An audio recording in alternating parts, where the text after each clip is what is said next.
with Ripe Revival, coming to you live from the Blue Jay Bistro for our 4th ever Reviving the Supper Club Chef Series event. We're back where it all started with event number 1 in Littleton, North Carolina, where we've been serving this community with our mobile market program for over a year now. We're super excited for you to join us tonight for this nonprofit fundraiser event, with all proceeds going to our mobile market program so that we can continue to impact communities just like Littleton all over Eastern North Carolina. We've just wrapped up our VIP session sponsored by the North Carolina Sweet Potato Commission on site right here for our guests that are on site. But for those of you watching from home, we're super excited to see how you can unpack your box and cook a meal with Chef Ashley Fleming here at Blue Jay Bistro. Tonight, you're going to hear all about what our nonprofit does to revive communities through food. And we're going to introduce you to some special guests and sponsors like Braswell Family Farms and Freedom Industries, who are our Southern hospitality sponsors for this event tonight. So before we get started, it's time to kick it off with a cocktail. We're going to kick it over to Ryan and Zeev behind the bar, and we hope you enjoy your night tonight. All right.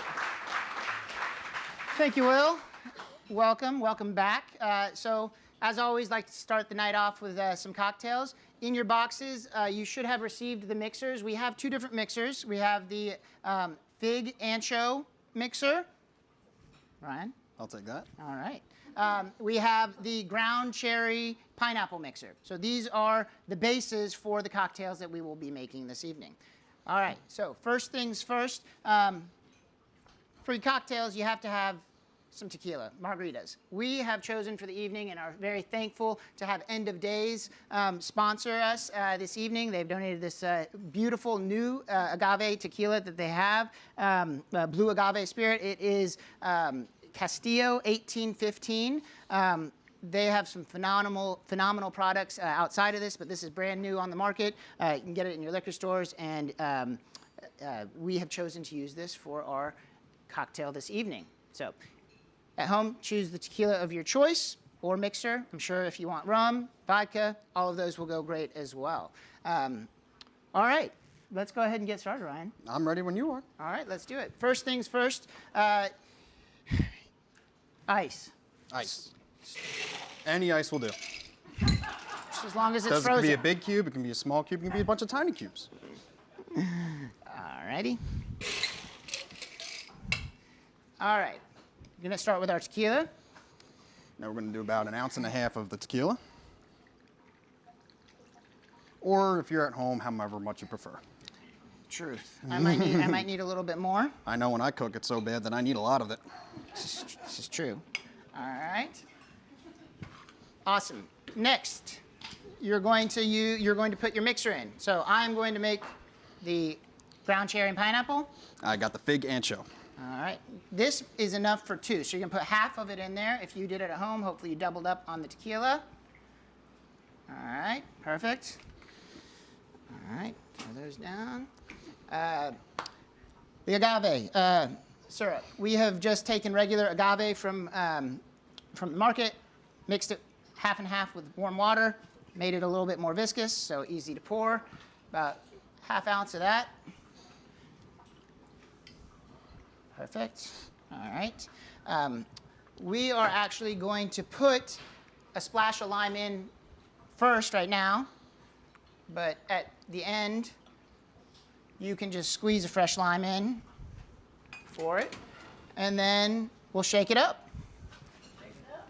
Yep. All right. I like to just do a little bit of easy shake. I like to go crazy. It doesn't matter, just like to have fun. All right, perfect. And then we'll get some fresh ice in the glass.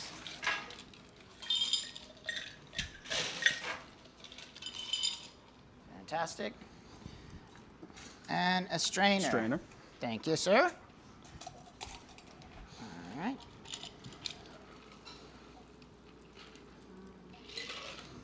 Beautiful.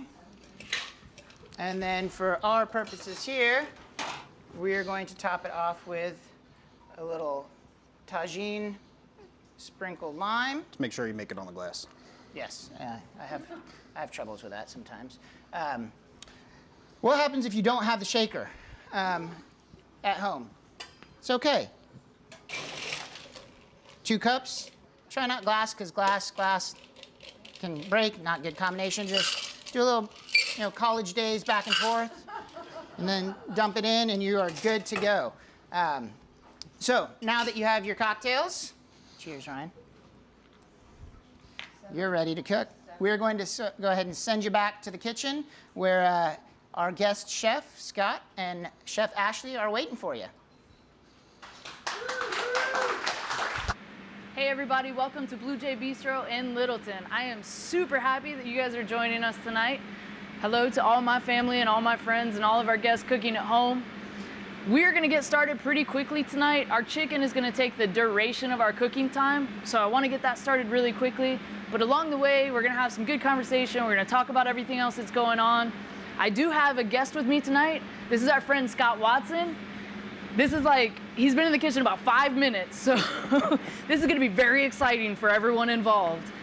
We're gonna talk about these ingredients. We're gonna take these from drab to fab, geek to chic, chicken tinga in no time. It's gonna be amazing. So, first things first, right? It's 6:30, we're well past the 5 o'clock hour, so cheers.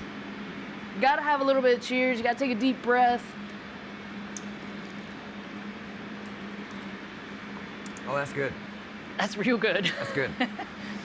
So, everybody take a deep breath, get ready to cook. We're gonna Muppet Chef out. We're gonna have a little fun tonight. Hopefully nothing goes wrong. If you've seen my Instagram, hopefully your day is going better than that, guys.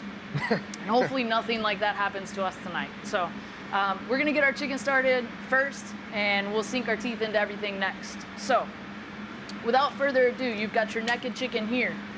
We are going to Scott and I are gonna have the benefit of wearing gloves tonight for everything that we do. I've got large over there, if you want medium, either way. Medium's good. This is if you're at home, obviously you don't have gloves. I recommend getting some gloves at Walgreens just because they make your life a lot easier. But kitchen hack. So what we're gonna do, you wanna pop open your bag on your chicken, right? We're gonna take these guys out. Try not to sling juice all over the kitchen. That's bad. That's very bad. I just picture my mother yelling at me when we think about slinging chicken juice all over the kitchen. Hi, Mom. Yeah, I'm always super paranoid about chicken. I know, right? I want to clean everything every time I touch something. So, if you buy chicken at the grocery store, chicken thighs, a lot of times they're perfectly clean. A lot of this fat and skin is gone. We are braising the chicken tonight, so you don't want to take a ton of this off. It's totally fine if you leave it all intact. We're gonna take just a little bit out. We're gonna leave some. So we're gonna take a little bit of that skin off. We're gonna take these guys and kind of roll them a little bit and set them aside. So Scott, if you want to come through, Just lightly take shear that it off off right there. Okay. Yeah. Easy peasy. Trim that guy off So right that- there. yeah. Yeah. Trim which guy? This little This guy? nub. Just the whole thing, or just Oh, just that little white nub. just that little thing right there? There you go. Okay. Yeah. So I Good. take this guy, we'll roll him up, and you keep trimming those. I'll roll. So what we're working to accomplish here is to make sure that we take just enough fat off that we don't end up with like chewy bits of gristle at the end. Those are not pleasant. But you want to leave a little fat on anything that you're braising because that's what gives the meat that really moist texture at the end. That's why most of the meats that you braise are like short ribs or chicken thighs. They're generally fattier cuts of meat or more muscular cuts of meat. If you think about like a thigh, it's a leg that's moving a lot. So that's why we do a long, slow cooking process on those meats. We really want to denature that protein, cook it down so it's nice and moist, show it a little love in the process, right? Cut off that little nub. Perfect.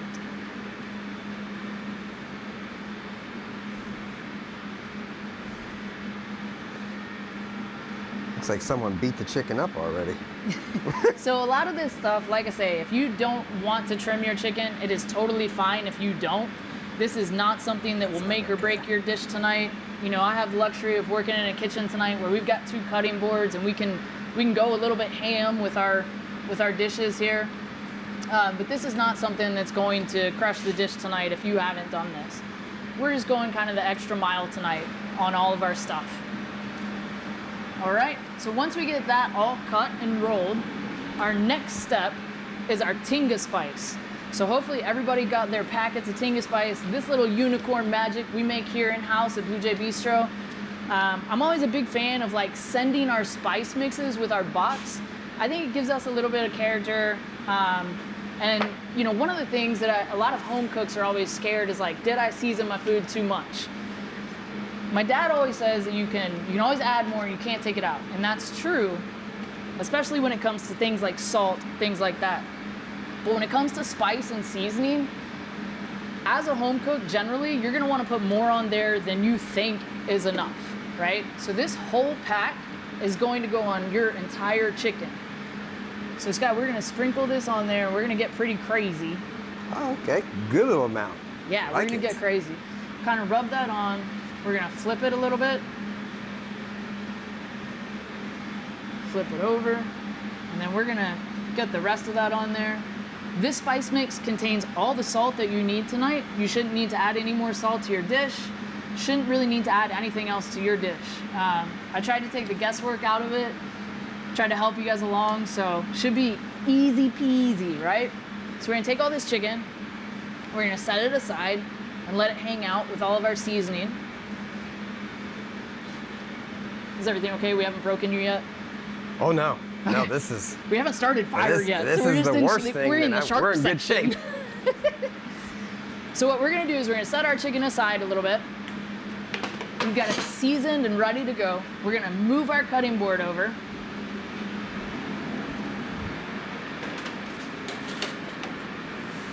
All right, and then we are gonna start with an all new cutting board. And we're gonna start prepping our vegetables. This is the dangerous and scary part if you are a home cook. Yes, the big knife. All right, so we're gonna start with a sharp knife. Step 1, I believe we notated that in your steps. There needs to be a sharp knife. We're gonna start prepping our veggies for our chicken, and then we're gonna come back and do our corn salad. So, first things first. We should probably have a We sip should of the definitely drink before a drink. sharp knife. Yeah, I think that's, Okay. yeah, Great idea. yeah. It makes you bleed easier, it's fine. Yeah, absolutely. All right, so, first things first, we're gonna start with our onion and our tomatoes. So when we start with our tomatoes, you've got 2 very beautiful fresh tomatoes here. It does matter the order that you cut these in because we worked in an order that will keep your cutting board organized.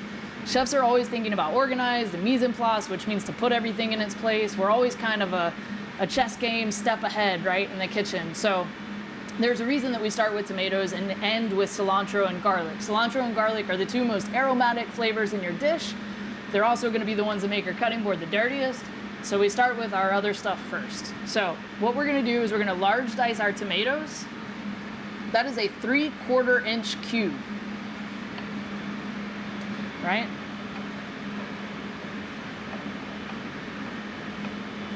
Three-quarter inch cube. You can also take your tops. Please never throw your tops away. It always weirds me out when somebody throws their tops and tails away. That is a perfectly usable piece of the tomato. God grew it, you should use it. Farmers watered it, it's good for you. That is the only nib that we are looking to get rid of, right? We took the entirety of the core out, we don't need it, trash that. Everything else on there we're gonna save. So Scott, if you wanna go ahead and large dice this. Now, I'm a professional. I always go this way. It's a thing. Home cooks, you are more than welcome to go down if that makes you happy. Okay. And then we'll turn it, get the flat side, and go back. Okay. All right? Okay. So instead of going the long way the way you did it, You go this way. this way. Okay. Yeah. Whatever makes you happy, though. Whatever, is- whatever makes me This happy. is your okay. world. I'm living in it. Everybody at home is terrified right now and cutting tomatoes. Everything's going good. So should I cut that again? Leave it? No, leave it. Probably not. All right. We So- made it. So then you're gonna wanna come back. We're gonna stack. Well, actually, we'll just leave that one like that, and you're gonna cut right here. Okay. And this way? Yeah. Perfect. So watching Scott cut has brought up a good point that I want to show you guys real quick. So when you're holding a knife, the entirety of your sharpness and weight is here. If you're holding it like this, you don't have great control over what's going on. If you choke up on the blade right here and you wrap your index and thumb, I have total control of everything that's happening from here for the rest of the blade. Nothing's gonna happen because I have control of it. This hand, please tuck these guys back, right? Every chef has scars on their fingers from learning this the hard way. So when you're cutting, instead of keeping these guys out, it's a good way to lose a finger, keep these back, and this knife rests against your knuckle. So you're going right I've heard there. that before. As long as I have choke up on this and I have these back, nothing's going wrong, and I have complete control of that blade. Try that. Okay. Nothing's going wrong. Nothing. I don't know if that looks right, but It's perfect. It's good. okay. So once we get our tomatoes cut, we're gonna move into onions. It's really important that the tomatoes and onions are cut to this particular size. If anything is cut differently, or we've got stuff that's like varying sizes, or like, you know, if you threw this big chunk in there with the rest of our small dice stuff, it's not, or our large dice stuff, sorry, it's not gonna all cook at the same pace. In a braising dish, that is not as big of a deal, but in general for cooking, that's a big deal. You wanna make sure that all of your stuff is cooking at the same amount of time, right? So if we've got a giant chunk of onion and a small chunk of onion, somebody at your dinner table tonight is getting a big old mouthful of onion, and they're not going to be super happy. So we're gonna cut right here, under that core. I feel like I've succeeded in making Scott nervous. Well, we don't leave these little pieces off there, right? Isn't that what you said? That's good. Is that right? That's perfect. That can go And then we're in gonna go there, ahead right? and come through here. We're gonna small dice that 3/4 of an inch cube. So a little bit bigger. Okay. Got that? And use the entirety of the blade on your knife. So slide all the way through.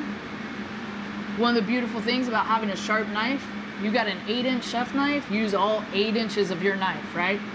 A lot of times at home, you're using, there's not enough tequila for that joke. That's right. It's still early in the night. Sorry. I didn't say anything. This is an Nothing adults came only out. episode, everyone. Nothing came out. Welcome to the Nothing- bistro. Nothing came out. That was a good boy. Use the full tine of the blade. The full tine of the blade will make sure that you get all of the sharpness of that knife on the product that you're trying to cut. It'll be very beneficial for you. A lot of Right. at-home cooks, they have, 4 inches of that blade that's super dull because they only use 4 inches of the top of it repeatedly. So use the full tine. Full tine, is that G-rated? Full tine? Full time. Instead of the G-rated. full 8 inches, is that better? I don't know Full how to back time, us yeah. out of this, everyone at home. I don't know how to get to a better place. Well, once you said 8 inches, it was over. I mean, it's kind of. Did I mention that I beat Scott in fantasy football? Because I've been waiting all night to tell everyone that. Anyway, back to our regularly scheduled program. So, You had to get that plug in, though, didn't you? yeah, well, that's going to happen more than once tonight, Okay. just so that everyone's aware. It was like 157 to like one. We're even busting 110, scores out now. I think. Yeah, it was a lot. So there's that. So we're almost done with our tomatoes. We're gonna get our onions cooked, or cut. Apologies. Am I still doing this right? No, it's gone terribly wrong. Yep, that's kind of what I figured. You started talking about fantasy football, and that totally Now he's that all took me to angry. a Now our whole cuts are different crooked. place. Everything's gone left. All right. So, Perfect. So I think I said in our notes that you needed a bench scraper. And I don't expect that everybody went out and bought a bench scraper, but if you've seen some of the articles about me, I always say that this is my favoriteest thing on earth. A lot of times they're plastic, a lot of times they're metal. For tonight, we're using a metal one, and I'm gonna get Scott cutting an onion before I tell you more about this. But these things are really handy for a lot of things. And once he's cutting the onion, I'll be able to scrape up our tomatoes. I'll put those aside for us, and I'll get this onion cooked. But if you don't have a bench scraper, put it on your Christmas list. It's like $10, but it's probably one of the most used kitchen tools you will find in your Cleans the kitchen tray once you for get you. used to it. Yeah, it's amazing. All right, onions are always everyone's worst nightmare. It makes you cry, like when you lose the Yep. chef, and it makes you cry in general. So we're going to tail this.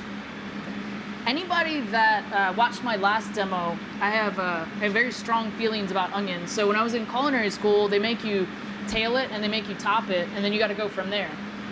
Along my culinary career, I realized that doesn't make any sense. It's just mean.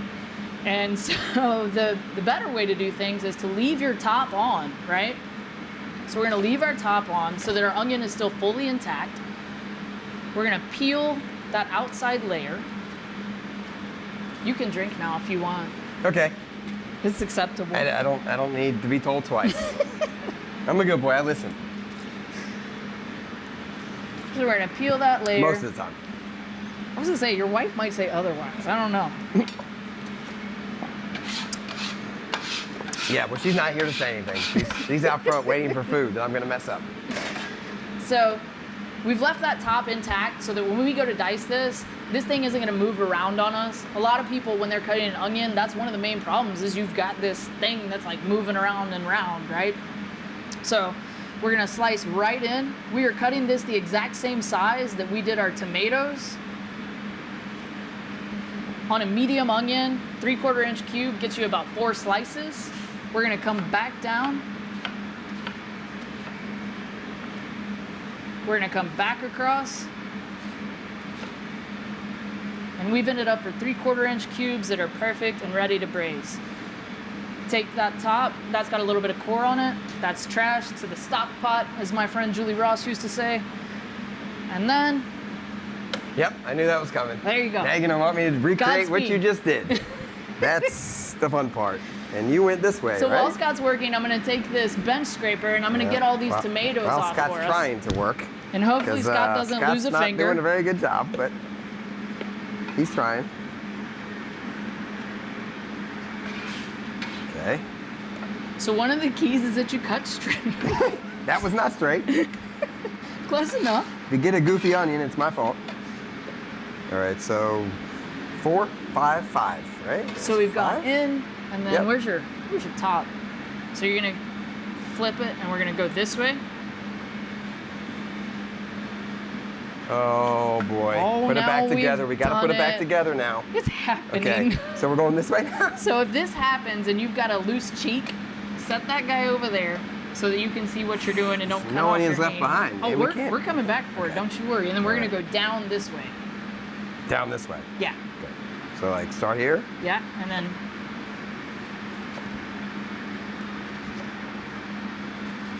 We might do a basic knife That skills was class. pretty horrible. Yeah. That this was is a little very rough. basically bad. So then we're gonna turn it this way. It looks just like mine. Ish. And then we're gonna Like- come back this way. We're gonna stop right here so that we don't get that cord. I got it all together, guys. I promise. It's It's definitely still gonna taste happening. good. Everything is perfect. I was doing good until the onions. I mean, I can't. right. That's So got to go away, right? We'll Like, fish through a little bit here, and we'll just pretend like those weren't there. All right, so we've got our onion cut. Definitely everything went perfectly smooth. So we've got our onion perfectly fine. Just shove it over oh there. God, we got to come back for the cheek. Do the same thing with the cheek. And then we're gonna cut our serrano peppers, and we're going to get our cilantro ready too. I'm just following along at home, making sure that I have everything we need. So, get our onions cut. I'm actually gonna start our cooking process here in just a second so that everybody can get their chicken going. That was better. That Because was, you gave me a smaller amount to work with. yes. Even that though it was only a half an onion. Yes, that was better. It was better, everyone. Right then. All right, so we're gonna hit some garlic now. First, we're gonna hit our bench scraper. If you wouldn't mind handing me that pint container right there in the center. Yes. kitchens always have these neat quart and pint containers. I know that's like, I'm Yeah. cheating because at home you have to use Nope, bowls there and we go. stuff. It's one of the cool things about working in a kitchen. Also, we drink out of those. Like, if anyone watches The Bear, that's true. We drink out of those. Everybody always asks me if The Bear is true. There's a lot of it that is. It's a little made up for TV. But it's a good show. All right, so garlic. Garlic is an elusive beast like an onion. What do I do with it? How do I cut it? I don't want to do it. So you can do this one of two ways. Smash. Anyone Italian, turn away. We can mash this, right? Italians will tell you that's bad. You're bruising the garlic. You're losing the oil. It's in the cutting board. There's a lot of yelling in this, right? It's okay. I grew up with a lot more Latino influence than Italian, so I'm okay mushing it in the cutting board. So we're gonna mash that, right? Get our cheek nice and flat, and then we're gonna go through. We're gonna cut that until we get to that little nib. Not a big deal if you throw this in your braise. It's just me being obsessive, really. If you puree the sauce, it's not a big deal. But this thing, that little wooden nib at the end that looks like an onion bulb, it's a little bit tough. So you may want to get rid of that. Don't worry, I'll do this part for you. You feel good about I'm willing this? to give it a shot, you know? It's okay. We make this happen. I think you were just worried about me taking that Does it little bother nib. you when I don't the- even look at it and I like, cut it? The nib would be my finger in this This isn't instance. safe. Don't do this at home. When you're not Yeah, looking my at it and you're doing this is not Tip of good. my finger would be a little bit tough, I would imagine. Yeah, well, you know. Wouldn't taste too good either. If you're a chef, you've done that like several times, and now it's just like, you might not even have the finger that's growing back. It's fine. So we're gonna mince this really well, right? You wanna wipe down your knife, come back through.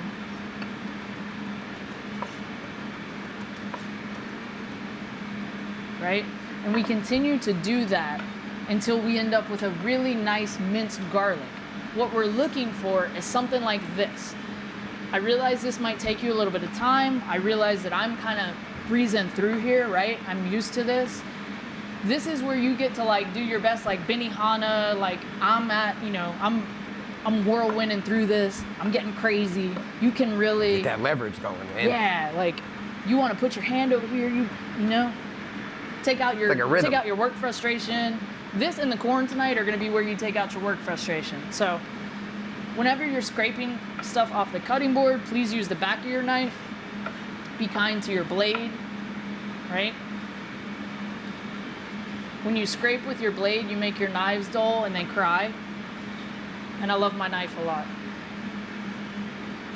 Knives to a chef are like your significant other. You treat them with a lot of respect. So we're gonna set our garlic aside so that we've got that done. And then we're gonna mince some cilantro. How do you feel about mincing cilantro? I love cilantro, so I'll do anything to cilantro. Apologies to my father who is cooking with us at home. He hates cilantro. No, not anything, but yeah, most so, things. sorry, it's good for you. So what we've done, I've actually pre-rinsed our cilantro, so we've gotten all the dirt off of it. If you have not pre-rinsed your cilantro, I'm gonna talk for a minute. Please rinse this. This stuff grows in the dirt. You'll get a lot of sand on it sometimes. You wanna make sure that you rinse this really well. Just rinse it and get a paper towel and kind of bundle around it and dry it. Cilantro is a super cool herb because the stem is 100% edible and exactly the same flavor as the leaf. So you can be super reckless with it. That's good to We're know. gonna cut right above that little bit that they keep, right? That little wire bit. These stems later on in the week, if you're wanting to make like cilantro lime rice, throw these stems in your rice and they make a killer cilantro stock for your rice. So these things are totally usable, really good. Hold on to those if you're interested in great doing tip. some more Mexican food later. All right, so now we've got this bundle of her, right? So what do? We're gonna come back through, we're gonna rough chop, gather, turn it, we're gonna rough chop again, right? And we're gonna keep gathering this and we're gonna keep running our knife through until we end up with a nice, decent minced cilantro, okay? Now I'm gonna turn you loose. Okay. And I'm gonna let you keep mincing that. We're gonna step over to the stove and I wanna go ahead and start cooking our chicken. I wanna start doing that And if somebody is helping you cook, have them continue to cut cilantro if you need to. Or we can come back to this once we get our chicken going, but it's really important we go ahead and get that in the pan so that we're done. I know you've got a lot of hungry people, or at least one hungry person that you're cooking with tonight, so we want to make sure that we go ahead and get our chicken going, all right? So, oh geez, we need to cut our peppers too. I almost forgot. I am the worst. Can't leave the peppers out. I mean, yeah, like, I don't know what's going on. I should be fired. no, I don't think Scott's in that's charge of right. fire. Well, you're all in trouble if I'm in charge. I can promise you that. Look at my cutting skills. We're going It's places. more of like a system. We're you know? going places. It's it's like it's about rhythm, right? Like your rhythm's, Yeah. my rhythm's like Yeah, no, it's methodical. It's happening. You know, I'm It is- working through Methodical is a thing. It is happening. it. I can do it without looking at you. See? You watching? Like that? This is good. All right, we're about there on our cilantro. We're gonna take our bench scraper. We're gonna set that aside. If you're working at home, you've got a small cutting board, feel free to take that and put it in a bowl. You will be using half of that tonight for your corn salad a little bit later. Not the blade. And you are going to be using some of that for our braise tonight. We're gonna go ahead and slice our serrano peppers. These serranos are incredibly beautiful. I've actually made this recipe with jalapenos, and then we got these serranos. They're from a local farmer. The most beautiful peppers I've seen. I got an assortment from him earlier in the week. They're crazy good. We're gonna come through and we're gonna slice these. This you can be a little bit more reckless about. Like, it's important that they're sliced thin so that you don't end up with a giant piece of pepper in your mouth, but it's not. What about the seeds? Like So- the seeds, are they powerful? Like, Seeds in a serrano. maybe a stupid question, but I don't. It's gonna be a little spicy, right? Jalapenos, people know if you take out the seeds, that's where all the capsicum is. That's the spice in a jalapeno. Yeah. Unfortunately, a lot of people know I'm from Texas, and like you can't. I'm you sure can't there's nothing hop that's me. too spicy for you. Yeah, it's a but problem. Serranos, because they're so small, most of the time we leave the seeds in.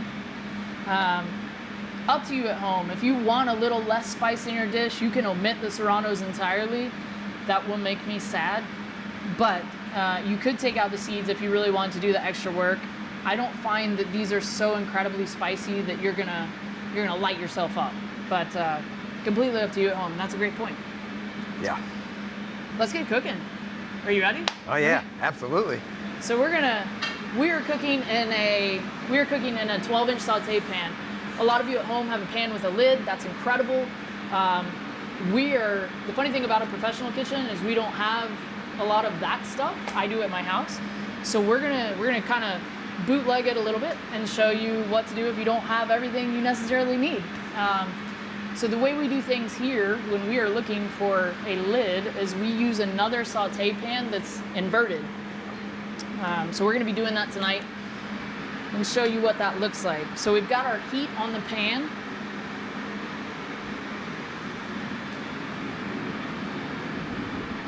We use blended oil here at the restaurant.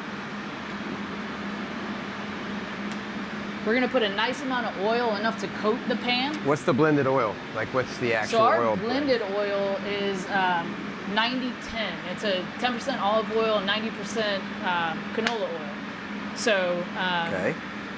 the reason being for that is that it's got a little bit of a higher smoke point. Okay. So smoke point means before it burns. Yeah, before it burns. At the house, I use a cooking olive oil for everything. A lot of chefs will tell you that's a bad move. Now we use it To on me. everything. So. Yeah. So A little I use- avocado oil too sometimes. Yeah, Depends on what we're coconut doing. oil, any of that stuff. The smoke point is what you're concerned about when you're looking at oil. Butter has a low smoke point. It'll catch on fire before the other oils. That's why we have processed oils. It's a great question. So we've got our chicken here, right? At home, you might not have the luxury of gloves. You'll be using tongs. We're gonna take this chicken. We're gonna gently lay it in here. Right? When you're laying stuff in a pan, I feel like I should be looking at this one. When you're laying stuff in a pan, you always want to lay away from you, right? So when we're laying things down in a pan, you want to kind of lay away from you so that if any oil splashes at you, it's going away from you, which will make your wall dirty, but it'll keep you safe. So it's okay.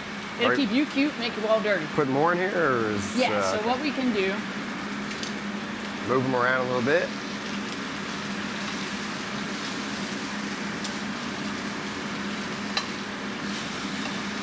There we go. there you go. So we want to put these in the pan so that you've got enough space in between them to still put the other things in there. They Yep. don't have them touching. So it should be a large enough pan that they have space around them. That's fine. And then you'll have enough space so that they braise. If they're touching and they're too tight together, those parts are not going to cook. And that's bad juju. So we're going to sear these. Our pan is pretty ripping hot, so we're going to sear pretty quickly. That's one of the perks of using a gas stove. At home, if you're using a glass top cooker, probably going to be a little bit longer on this than we are here. If you are using a glass top tonight, I do recommend you finish your chicken in an oven instead of finishing on the stove. If you're working with gas, I think you're going to be tip-top finishing on the stove. We're going to finish ours all the way on the stove tonight. We're going to flip these once they get a good sear on them. Now let me ask you a question. So you're not using cast iron for the chicken. You're using a regular skillet style pan. So what would be the reason for using that versus this? I have one cast iron and I wanted to use it for hot water cornbread. Okay. So that was a simple answer. If I Just want to had, make sure I'm not missing anything. so I love cast iron, and our cast iron tonight, we're using Carolina Cooker. I'll go ahead and get my quick plug in. So Carolina Cooker is amazing stuff. We are actually going to sell it at the Main Street Mercantile that's opening down the street here in the fall. And really good quality cast iron, really easy to cook with. You don't need to do a lot of pre-seasoning like you do with some pans. You know, you hear like, oh, cast irons are too hard to take care of. These are not. These are really killer and super easy to use. So really excited about that. I only had one, and so I kind of had to choose what I was going to do tonight. Hot water cornbread and cast iron. Yeah, you'll well, never I go back. mean, you can't do cornbread without a cast iron Right? skillet. That So makes total sense. we've got our chicken seared off a little bit. So what we're going to do is we are going to go ahead and start adding our aromatic ingredients. We've got our Okay. onions. We've got our garlic. So you're supposed to have, I think I said 2 tablespoons of garlic. We've got like 6. You can't have enough garlic though. Like you can have too much. It depends, like on the activity, I suppose. I don't know. That's a lot of garlic though. So that's Got about 2 tablespoons of garlic in there. Oh God, don't throw stuff on the floor at your house. Right, so we've got all that stuff going really well.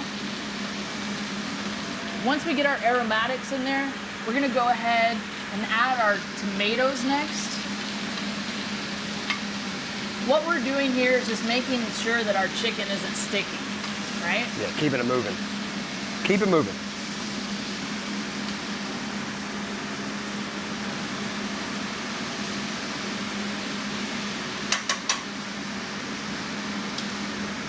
So at this point, we've added our tomatoes, we've added our onions, and we've added our garlic. Our chicken is seared, smelling amazing. We're letting all those smelling aromatics cook until you get the aromaticness of the aromatics, right? It's as easy as can be. Last but not least, don't forget your serranos. Again, I'm using all the serranos. It's the Texas in me, it's a problem. I like a lot of heat. You like less heat at home, please don't use all these. Do you guys like spicy? Yes, I do. Thank God. I do. I do. We're like gonna be a little spicy. hot tonight. Right, so if you're looking at home, my pan is a little bit full, okay? That's okay. Don't be scared. It's gonna be okay. If we were not braising there on the stovetop, I would be a little bit nervous about what we have going on. If you're trying to saute and your pan is this full, you're gonna have some issues. We're good. We're golden. We're gonna take half of our cilantro. We're gonna top that off. Man, that looks good. Right? So right now, it kind of looks like you've got a pretty killer dish. That's right? Yeah. It's colorful. Beforehand, all of you should have secured your 1 quart of chicken stock. So once you feel like you've got the aromatic quality of all of your ingredients, this is all going, right? You feel good. Oh, it smells good. It smells good from about here. it? Oh yeah. So you want to make sure that you add your chicken stock, obviously before it burns. So when you start smelling burn, that's bad. Control your heat. If you noticed, I turned down my heat just a little bit ago because we were getting a little too hard going on here. We're gonna add our stock.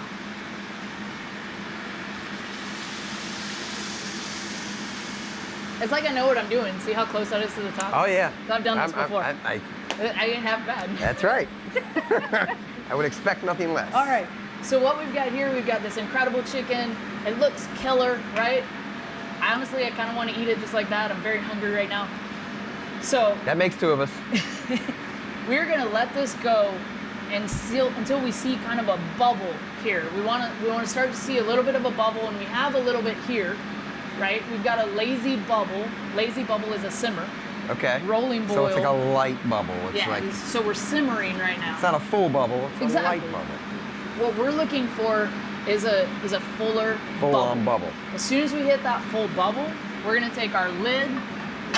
For those of you at home, hopefully you have like a beautiful lid. Some of us have a saute pan.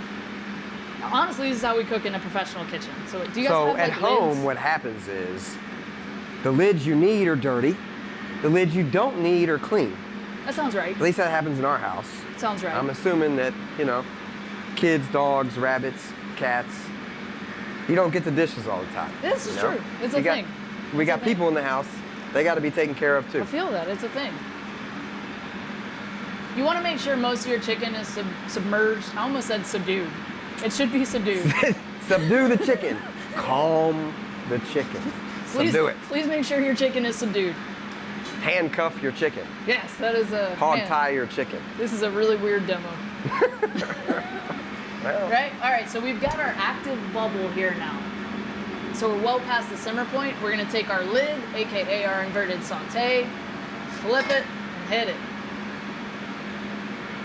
With a little bit of science and grace, we're gonna get that thing right on top. It's gonna fit tight as a button. Maybe a little prayer. All right. Now, I've turned down our heat just a little bit. Once you get that on the braise, you're gonna turn down your heat. If you're using an oven at home, which I think was in our notes, you're gonna wanna put your oven at about 250. That's gonna take you a little bit longer than what we're gonna be able to finish on a stovetop, but that's okay. So we're gonna let that go. We'll check it here in just a little bit. We're gonna go ahead and start our other ingredients. So, without further ado, let's get this scraped down. I'm telling you, bench so what scraper is that? where it's What's at. going to happen? Is that going to be garnish or like? So this is gonna go in your corn salad. Okay. I knew there was a purpose for it. We're not wasting it. Get one of these. I'm telling you, a bench scraper is where it's at. If you don't have a bench scraper, you've probably gone through like 42 towels already. Yeah, I'll be getting one of those. We don't have one of those. $10, man. Look at this guy's throwing onions everywhere. We're like real live Muppets here tonight. All right, That would be me. corn salad. She said we. She means me. So we've got our chicken in. Hopefully you guys have moved along with us. Scott took long enough cutting vegetables, so I feel like everyone should be following along. It's our cue. We're gonna move into our corn salad ingredients. Don't worry about that chicken. Unless you smell it burning or unless you see a bright red flame, those are all bad things. So we're gonna let that simmer, leave it alone, leave it covered. Let it subdue itself. It will be fine. Subdued is the word of the evening. Subdued. Yes. Hog-tied. Corn salad. So, you have some beautiful local corn, and it's got this hair at the top. This is a great thing for you to take out your frustration, or for you to make your kids do, burn up some energy. Do you guys like make your kids shuck corn? Is that just a me No, thing when I was so growing up? most of the time when we make corn, I usually keep a little bit of the husk on and then put it on the grill and I put some seasoning Yeah, on you it keep and your then I put the angle on husk there? back on it and then I grill it. Yeah. Okay. But I cut the handle off. I do cut the handle off. I just leave You the leave- wrap on. Yeah. Okay. Yeah. And then I put some seasoning in and I put it back on. Sorry, I'm going off on a tangent. I don't hate I like that. corn. I love corn. Yeah, me So. too. That's the thing. So Can't not like corn. If you don't like corn, there's something wrong with you. what we're Just gonna go do ahead and is say it. you wanna start at the top, and there's a couple ways to do this. You can grab the actual top of your corn and break off a small portion. That is gonna get most of the hair, most of the silk to come with you. And you will struggle a lot less getting that silk off the corn. Hey, you do know a thing or two, don't you? You've done this a few times, huh? Once or twice, I don't know. We do a lot of corn at the Because restaurant. the hair is like, I hate that. Like if I do end up having to take the hair off, it's you know. So that's my pro tip. Grab a little bit of the nub, have it break with you, and pull down. Oh God, and don't lose an eye.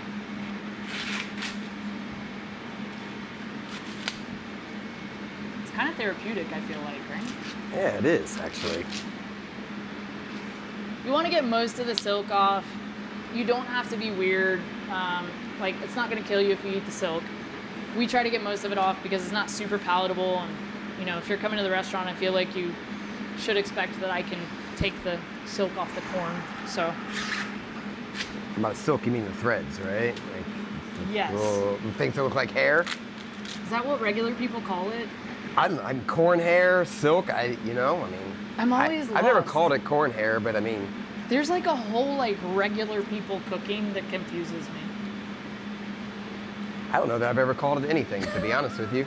I just always know that I'm like rubbing it to get The it business off. on the corn. I don't know, chef. These, You take this thing off? if you were gonna make a corn stock or something, you can certainly use these husks. I don't really use these for anything. You know, there's Michelin-starred chefs that like take this and fry it and make a nest. I think it's weird. I don't use these. They fry that? Like you? Yes, there's a What do you- chef in California who takes that and like fries it into a nest. Well, I mean, Good for what do her. you put in the nest? Like just stuff? Is it She like? has like a whole thing. She puts like an egg in there and a whole. But you eat the whole thing? Yeah. It's all that? Okay. You eat the silk. Well, you can fry anything, I guess. I mean, I would probably try it. No. No? I mean, yeah, I guess, maybe I don't try know. it. No. It's like $800 to eat there. It's, Nope, I won't try yeah, it. see, it's for, Not trying for it. corn silk. It's Not weird. doing that. All right, so cutting your corn.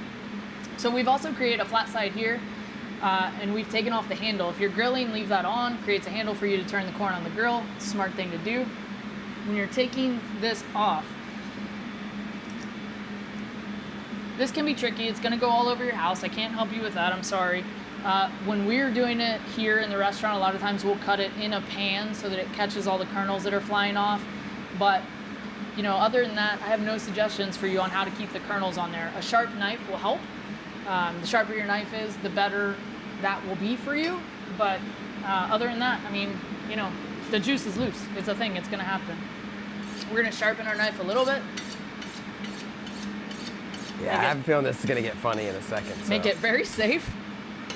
Sharp knives are safer knives. And we're gonna cut all the way down our cob. You wanna be careful when you're doing this that you're not cutting so deep into the ear Yep. that you're cutting these kernels off, right? Yep. When you get into here, these parts are like, it's like chewing that seed in an Yep. apple, like Like a grain, you know what I mean? almost like a yeah, grain. It's super gross. So be real careful when you're doing that. You're just gonna wanna cut off enough of that so that you've got a shallow kind of corn kernel, right? Then what we're gonna do, we're gonna use these, we're gonna come back, we're gonna take the back of our knife and scrape down everything that we've missed. So any juice or flavor that we missed, we're gonna get everything out of this, but we're not getting those chewy bits. So we're not missing anything from the corn. Again, if you want to make corn soup this week, save these, cook them tomorrow, put them in a corn stock, absolutely killer. Do you want to try it? Well, I mean, of course. Perfect. So easy with the corn. Corn is something that I think a lot of people are kind of scared to cut because like most people just throw it on the grill. It's a little bit easier. I was a super weird kid and I didn't like the corn stuck in my teeth, so I always wanted to cut it off the cob. So I feel like as an adult, I'm still super weird. I know my mom is laughing right now because she's like, yeah, that's absolutely true. But yeah, so you're gonna scrape take the back of your knife. Yep, like this. Yeah. And then scrape all the way down. Be real careful. Keep that blade away from your left hand or your right hand, either way. Scrape all that milk off and make sure you get all of the stuff out of there.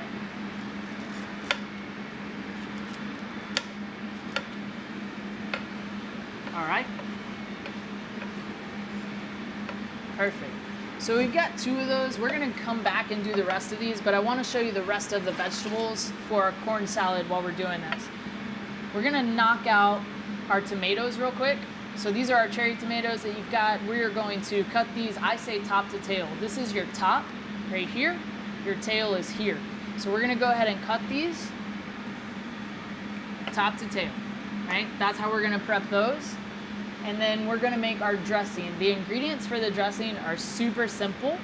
That's your sour cream, your cotija, your mayonnaise. So we'll go ahead and craft that. It's super easy to bang that out. The directions are there. It's pretty much equal parts sour cream and mayo, a little bit of cotija cheese. I love that cheese. I love that cheese. Hopefully everybody got cotija. It's killer. We're gonna go ahead and finish this stuff. We're gonna check our chicken real quick. We've got some steam, which is a good thing. Oh yeah. Oh, that looks good. Oh yeah. We're rolling. Smells good too. So what you want on that, make sure the camera gets that. Yeah. So what you want to make sure that you have on that is a nice kind of simmer, right? A little bit of an active bubble. You want to make sure that you're not just like rolling boil, like your pan is raging. If it is, go ahead and turn down your heat just a little bit and you'll be golden. Speaking of chicken, we're gonna take a minute.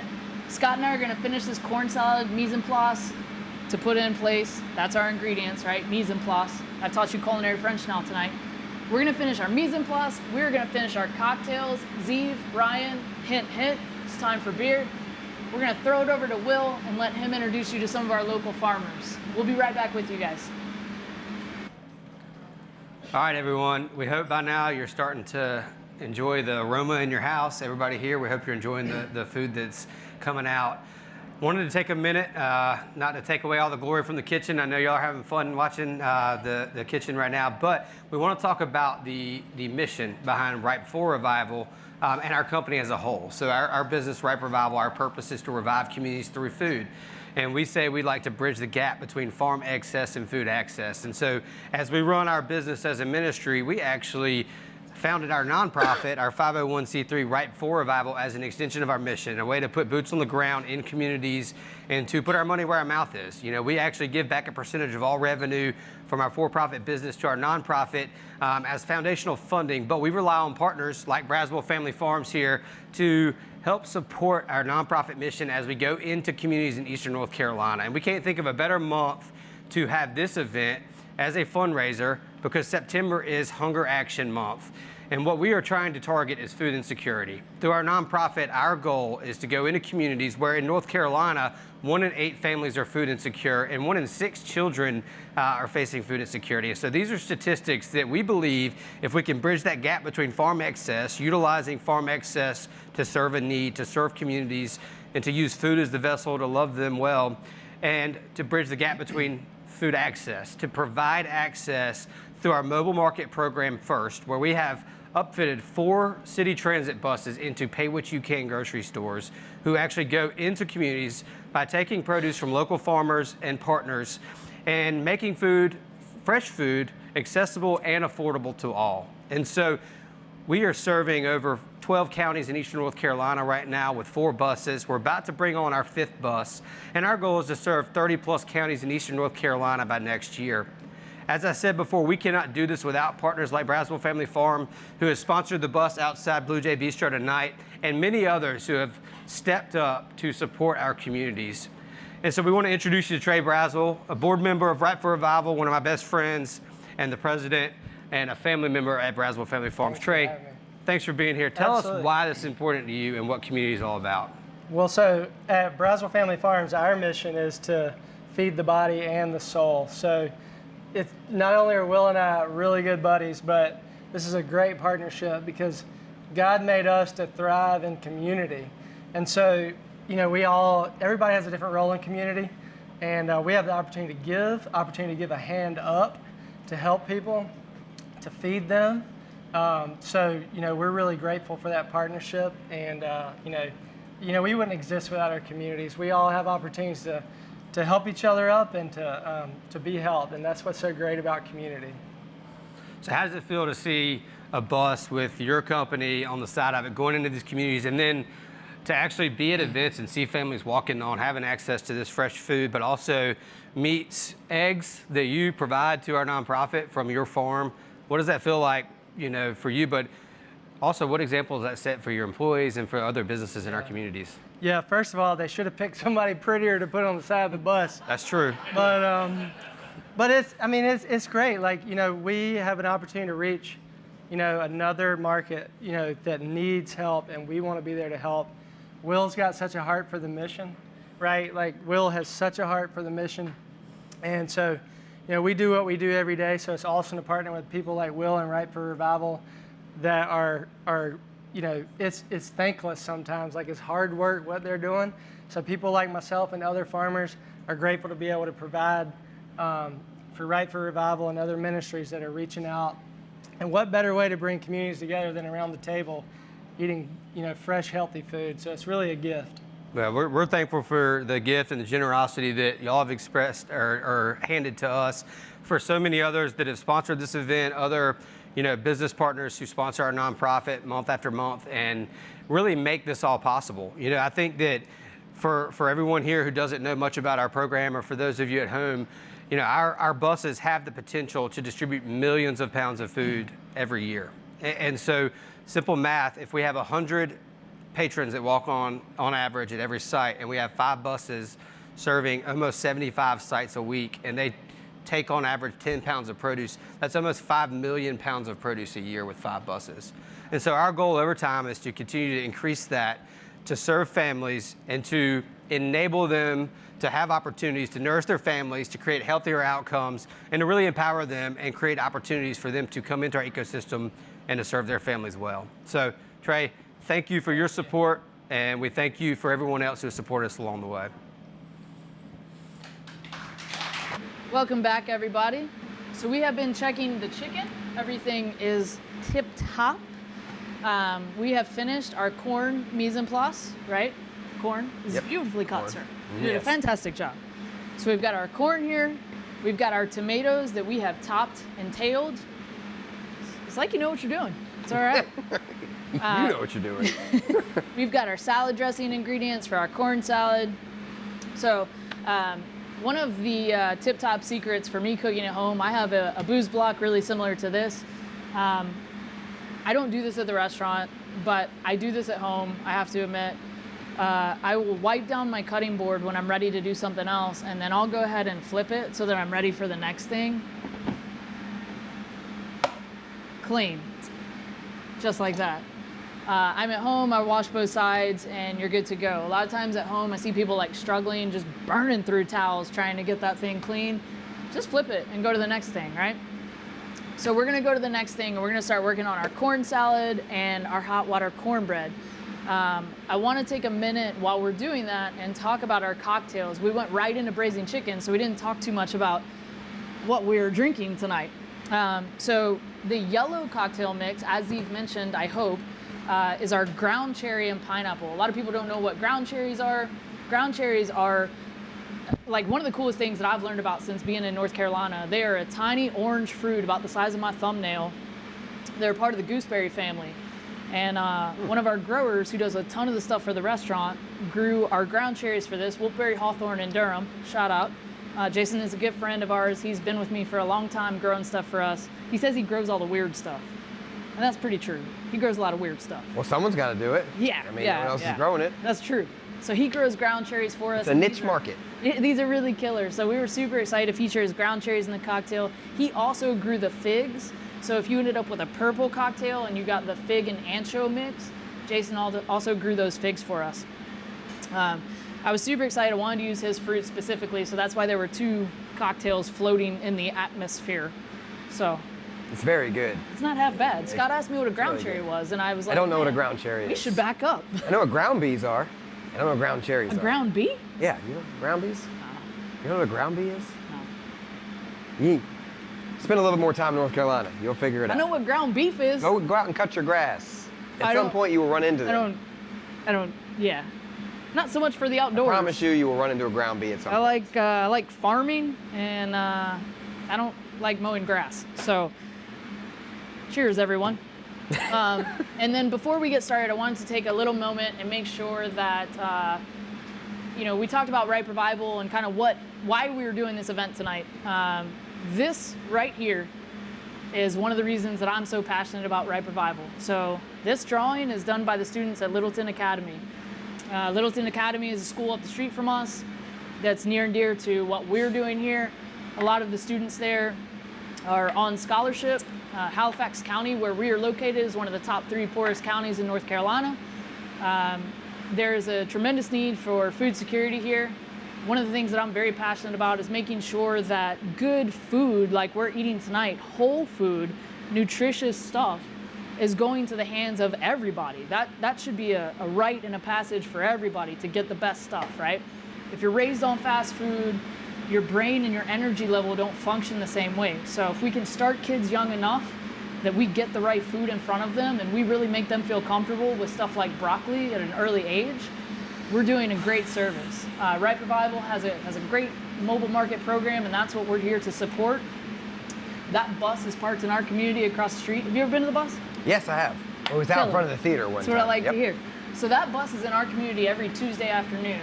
The kids from Littleton Academy come over here with a voucher and get broccoli and sweet potatoes and chicken and eggs. And that really makes me happier than I think anything I see all week. To see a kid, like an elementary school kid, bouncing off of that bus with a handful of spinach, excited to figure out how to cook it, is one of the most exciting things I'll see all week. I certainly was not excited about vegetables when I was little, and so being able to kind of like teach them how to cook that stuff and teach them that it ain't half bad is a big deal for me. And so making sure that kids like our kids in our community are getting whole foods is really important. And I thank everybody at home that's supporting us tonight. 1,000%, man. You will make me cry. And if you guys Camera. haven't been to the bus, man, hit the bus. It's incredible. Like, I shop there for my own personal needs. My mom shops there. She lives out here in the community. Scott just said he's been there. It's a pay-as-you're-able-to mobile market, and it's really killer. A lot of our employees shop there. It's good. I mean, it's good stuff. So please hit the mobile market if you haven't been. Every Thursday around 3:30, 4 o'clock. It's across the street. All right, without further ado, we're going to make some corn salad. And while we're doing I that, like corn salad, so that's... I kind of want you to talk about you, because a lot of people at home are like, who the hell is this Yahoo and how do you end up in the kitchen? And as I mentioned previously, it's because he lost at fantasy football. But Scott is also a good friend. So let's get our corn salad started, and then we'll talk a little bit about who you are and what unfortunate circumstance led you here. So I'm not good at talking about myself, so that's not easy for me to do. It's easier for me to talk about other people. So first we're gonna saute our corn, step 1, right? So we've got our corn perfectly cut. We've got our saute pan here. We're not gonna use our cast iron. Our cast iron is for our cornbread. It's very specific. We're gonna turn on our heat. In the instructions, we talk about heating oil until it shimmers. So hopefully the camera can pick this up and we can really see what I mean by shimmer. Do you know what I mean by shimmer? Simmer, yes. Shimmer is like a glow. It's like a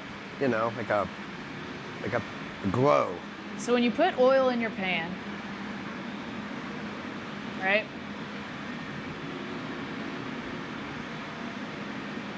When you originally put the oil in, it stays in place, right? It doesn't move. Yeah. It's cold, it stays in place. Now as oil heats, and I've got my pan on full heat here, you're gonna start to see that the oil becomes more fluid. It loosens up a Yeah, it little. moves around, yep. Yeah. Right? And once you're gonna start to see here in a second, when I move the pan back and forth, you see those ripples? Yep, I saw them. Right? Yep. So the pan is starting to shimmer. Those ripples is what a chef means by shimmer. I see that in recipes. So that means it's time to, it's time to add okay. stuff, right? Good, learn something new. I see shimmer in recipes all the time, and I'm like, there's no way anybody knows what that means. That's stupid. I mean, when you say shimmer, I'm thinking like a It's gonna like a spark. glow, you Yeah. know, Like a unicorn's gonna jump out. you know, A like you fantasy got a good football win. suntan today. You look shimmery. I don't know. I don't think oil in a pan, but So we're gonna let our corn saute a little bit. So if you are a home cook, the word saute, you get very excited, right? You see the chef and they're doing this business, you know, and they're throwing stuff around, and you try it at home and it goes everywhere. Do you do that? I'm not gonna say I haven't tried that. Yeah. I mean, I don't know who hasn't tried that. Yeah. You know, doing the pancakes, you know, flipping them up. You're not good at that? I'm not gonna say I haven't done it. It's probably worked out once Wild success. out of maybe half a dozen times, a couple dozen times. If you don't feel confident, please don't worry about that. It is not that serious.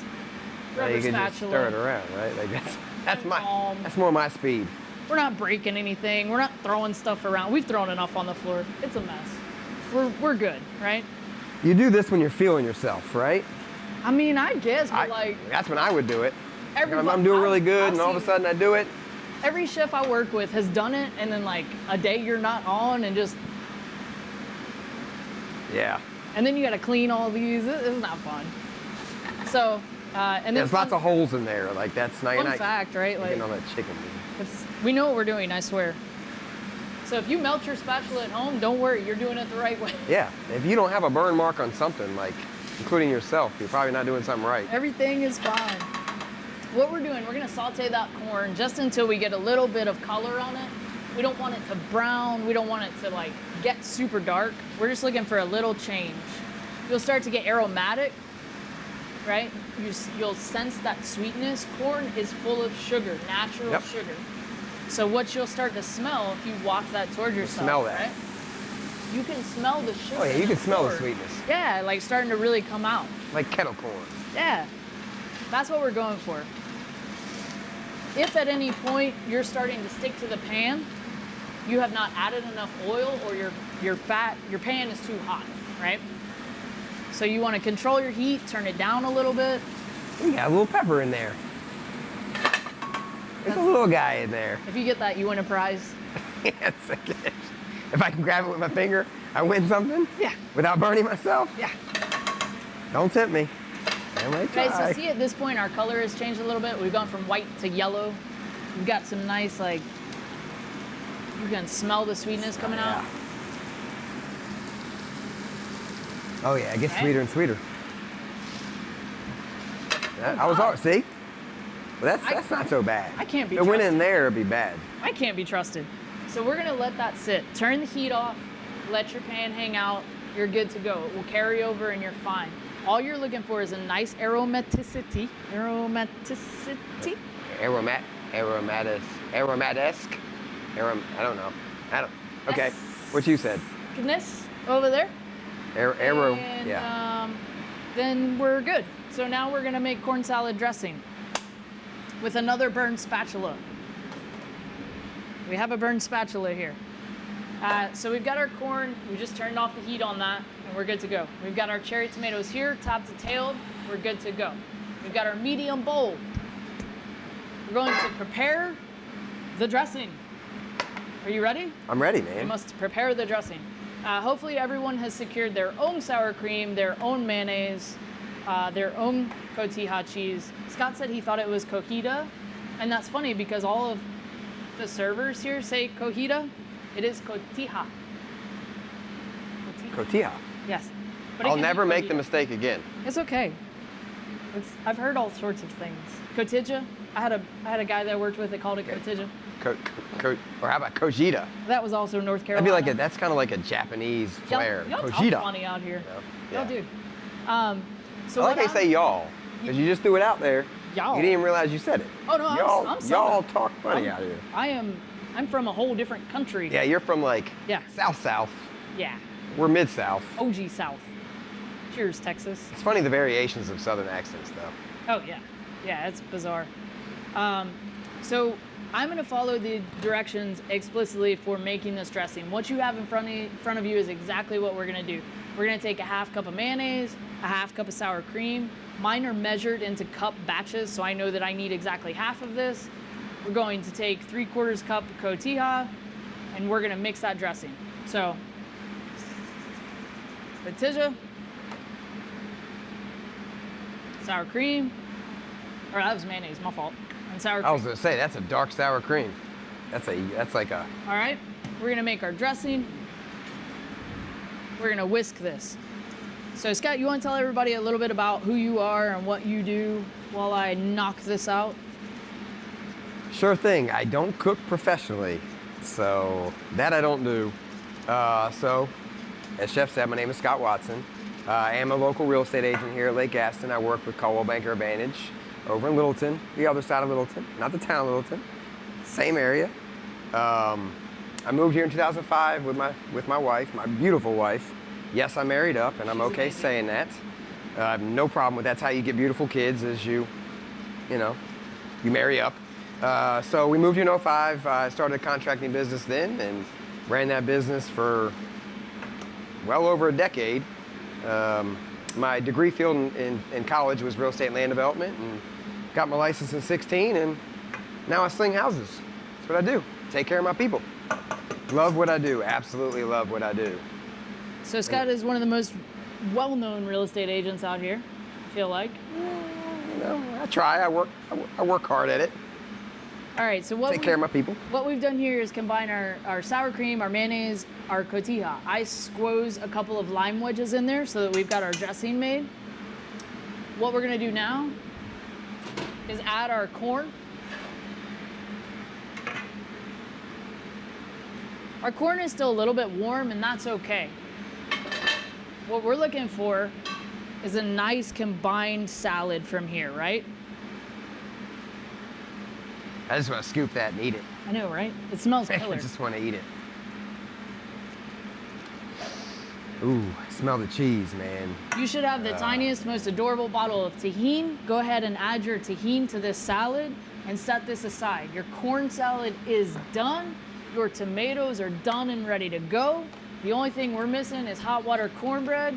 Take us about 2 minutes and we're off to the races. Hopefully at this point, everybody at home is following along and you guys are caught up and ready to go. You got a little spoon? This is A like spoon and try it? go time. This is where the magic happens. I want to try it. You have 2 cups of perfectly measured Carolina Grits cornmeal. Carolina Grits is what we use here in the restaurant. They're incredible people. The cornmeal is killer. Have you had anything with cornmeal at the restaurant? I'm pretty sure I've had. As many times I've been here, I'm pretty sure I have. You can dump the entirety of this into your bowl. Trick about hot water cornbread is that it's got a lot of ingredients. It's cornmeal and hot water, and that is it.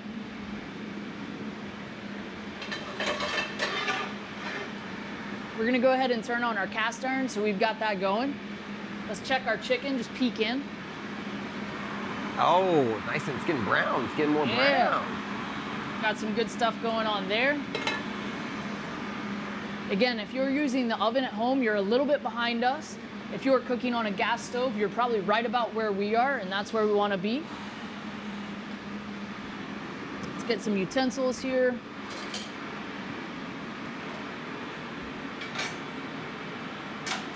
Oh, that's my fish spatula. Yes. It's a fish spatula. That is good for you. Yeah, that's a fish fat. We're gonna use that. I do for have one of tonight. those. So, we are using bacon fat. That was on your instruction list. You can put this Bacon stuff on fat everything. On everything. Pretty much anything. So it's actually labeled liquid gold in our kitchen. True story. As I said, everything. So we're gonna use bacon fat. If you're at home and you're using cooking oil, that's totally fine. I like bacon fat. I like duck fat. There's a lot of added flavor from those things. Don't skimp on your fat in the pan. Don't skip on the fat. Don't baby. skimp on the fat. Come on, man. You're gonna be all Now right. you're speaking to me with the bacon grease there. All right, so we're gonna take our cornmeal and we're gonna add hot water. Our water has been on the stove heating. If your water comes out of your faucet pretty ripping hot, you can use faucet water, no big deal. You don't actually have to use boiling water for this, just very, very hot water. Hot water is going to react with your cornmeal and give you a good product. If it's too cold, you're not gonna get the same result. You wanna dig your hands in there? I'm just kidding. Oh yeah, sure thing.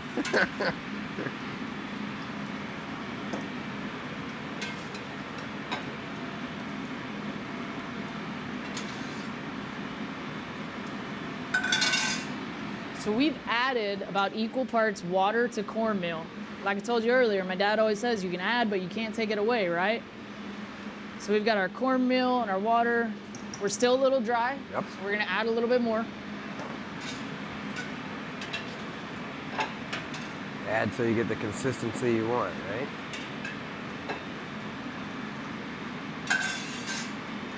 While you're doing this, keep an eye on the pan that you have the fat in. Please no fires tonight. You want your pan hot, but don't start a fire. So what we're looking for is a nice consistency, you know, almost like wallpaper spackle, right? Yeah, like drywall mud. Yeah. Yeah, So that's like what we're 20-minute mud. Spackle with this. I was a paint off to the contractor races. before I was a realtor, so. So then what we're gonna do, and I'm gonna do one and then I'll have you do the rest and then we're gonna start plating. I'm starving. Are you hungry? Yeah, I mean, you know, Starving. if we weren't on camera, I probably would have already grabbed this and just, So you can do this, you can take a spoon, you can use a cookie scoop, you can use your hands, whatever you feel in your heart. I'm using my hands, I've got gloves. We've done about a 2-inch round here. We're gonna take this, we're gonna put it in our hot fat. How do you feel about that? I like the the sound sound of of happy. that, right? Like, anything in So oil. basically we're making like tiny pancakes here, right? You wanna make sure that you have enough for everybody at your table. We're making tiny I'm pancakes. slacking, man, I'm slacking. When you're putting this in the fat, be very careful. There's no spattering bacon fat. The bacon fat smells so good. It's insane. Can I do one?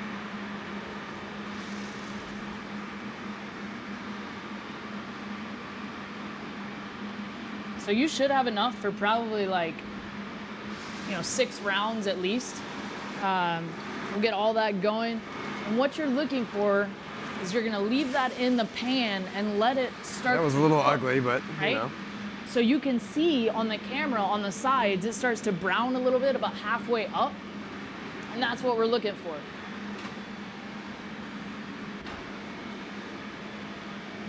We've got our 2 spatulas here. I brought out 2 spatulas just in case something went wrong.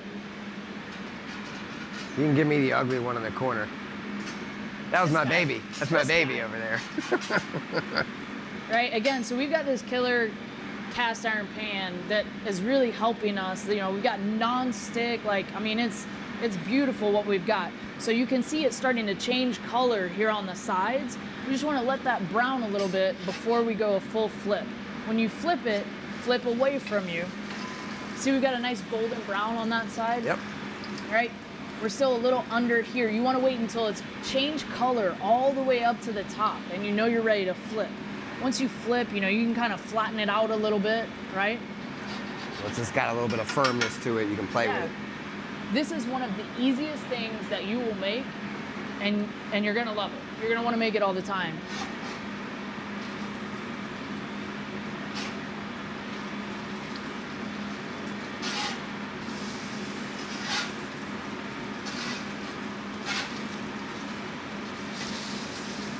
That was a smooth recovery. That was Right? good, though.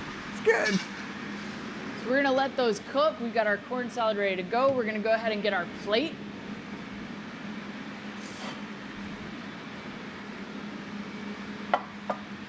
Those of you following along at home, hopefully you're at this point and ready to plate. I know that we are starving. So first things first, we're gonna take this corn salad. We're gonna go right there. If you want to put on your gloves, sprinkle about 5 cherry tomatoes on top of there. And then once you put your cherry tomatoes on there, go ahead and hit it with a little cilantro. So we're building that salad right on top of it, right? Scott's plating our salad. I'm going to check our chicken. We should be ready to go.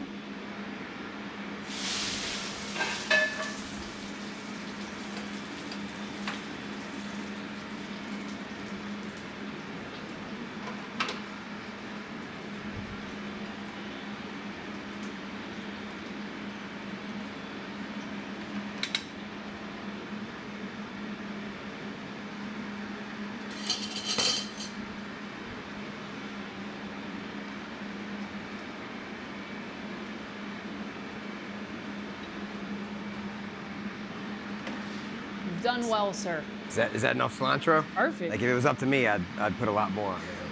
I love cilantro, so. We're gonna bring this over here. We're gonna put our cornbread down. Got our really killer, like golden brown cornbread right there, right? We're gonna take our chicken thighs Ooh, that looks good. right there. We're gonna pour our sauce on top. The juice. What do you think? I'd eat it. I want to eat it. Me too. There we go. Hopefully everyone has enjoyed cooking alongside us. Hopefully you are at the same point we are. Hopefully y'all are ready to eat. I know we are. Thank you so much for joining us tonight for our Ripe Revival cooking demo. We super appreciate it. Scott, thank you so much. Oh, thank you for having me. This is I awesome. really appreciate you helping me out. And without further ado, we will let you eat. Nice. Oh yeah. Yummy, yummy. Here. Oh yeah, get in here and get you some, Go man. ahead, That let looks me know what you great. think. Try I'll it let these out. guys try it to make I've been sure wanting it's that okay corn. first. Megan, us try it. A little bit of that cilantro.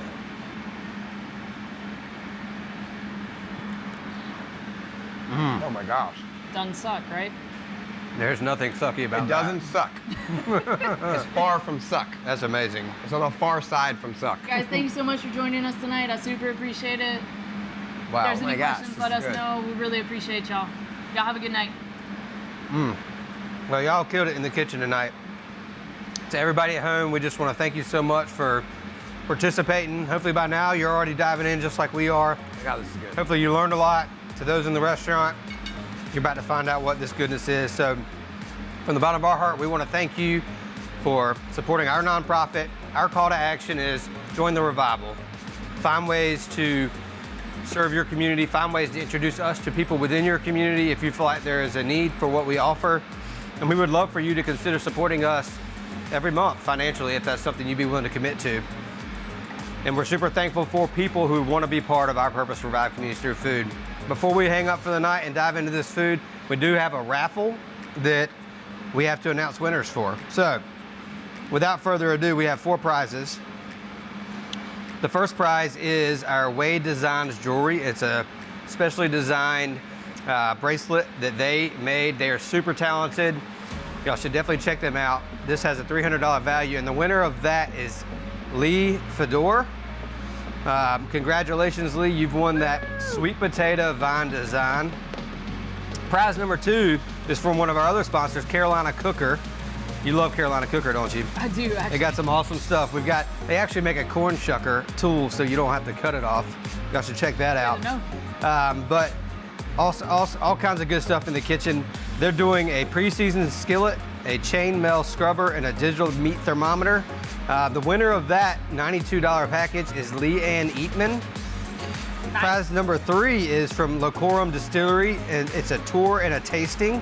And you get to take home a bottle of truffle vodka and locally grown truffles That's awesome. from Burwell Farms. It's a $300 value, and the winner of that is Ann Childress.